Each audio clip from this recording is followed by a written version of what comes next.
আসসালামু আলাইকুম। আজকে আপনাদের সাথে শেয়ার করছি একদম সিম্পল ভাবে ঘরে থাকা উপকরণ দিয়ে আমি কিভাবে মুরগির মাংসটা রান্না করলাম। তো এর জন্য প্রথমেই আমি তেল গরম করে নিয়েছি। এর মধ্যে হলুদ আর লবণ দিয়ে মাংসটা মেখে নিয়েছিলাম, এগুলা দিয়ে দিব।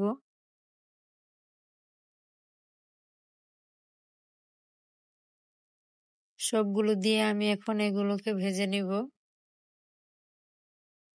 মাংসটা এক পাশটা যখন ভাজা হয়ে আসবে তারপর আমি অপর পাশটা ভেজে নিব।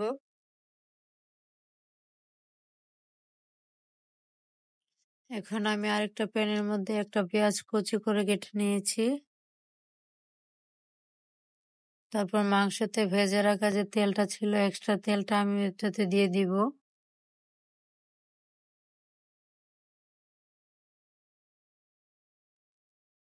পেঁয়াজটা হালকা ব্রাউন কালার করে ভেজে নিব।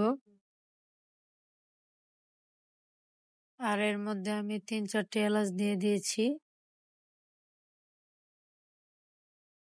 একটা তেজপাতা ছিঁড়ে দিয়ে দিয়েছি।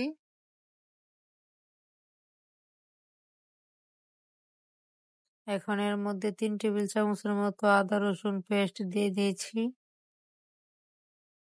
আর দিয়ে দিব ২ টেবিল চামচের মতো পেঁয়াজ বাটা।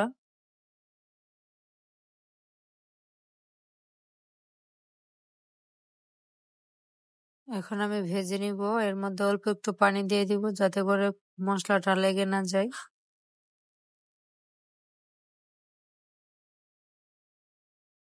এখন আমি বাকি মশলাগুলো দিয়ে দিব। এর মধ্যে ১ টেবিল চামচ হলুদ গুঁড়া, ১ টেবিল চামচ মরিচের গুঁড়া, ১ টেবিল চামচ ধনিয়ার গুঁড়া, স্বাদ মতো লবণ,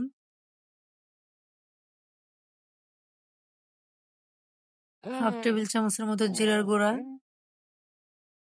৩ থেকে ৪টি কাঁচা মরিচ দিয়ে আমি নেড়ে মিশিয়ে ঢাকনা দিয়ে ঢেকে কিছুক্ষণ রান্না করব যতক্ষণ না পর্যন্ত তেলটা ভেসে আসছে। তেলটা ভেসে আসলে আমি ঢাকনা তুলে আবারও নেড়ে চেড়ে মিশিয়ে এর মধ্যে চিকেনগুলো দিয়ে দিব।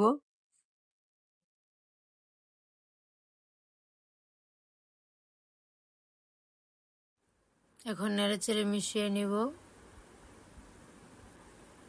তারপর আমি ঢাকনা দিয়ে ঢেকে ৪-৫ মিনিটের মতো রান্না করব।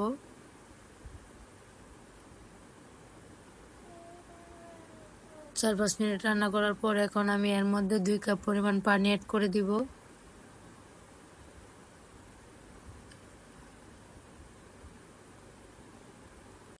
পানিটা দেওয়ার পর আবারও ঢাকনা দিয়ে ঢেকে কিছুক্ষণ রান্না করব।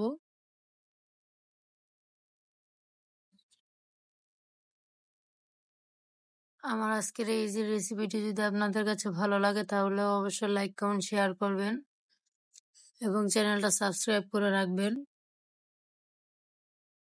আমি পোলাওর সাথে পরিবেশন করে দেখাচ্ছি। মাংসটা কিন্তু অনেক টেস্টি হয়েছে। আপনারা চাইলে বাসায় এইভাবে একবার রান্না করে দেখতে পারেন। সবাই অনেক অনেক ভালো থাকবেন। আল্লাহ হাফেজ।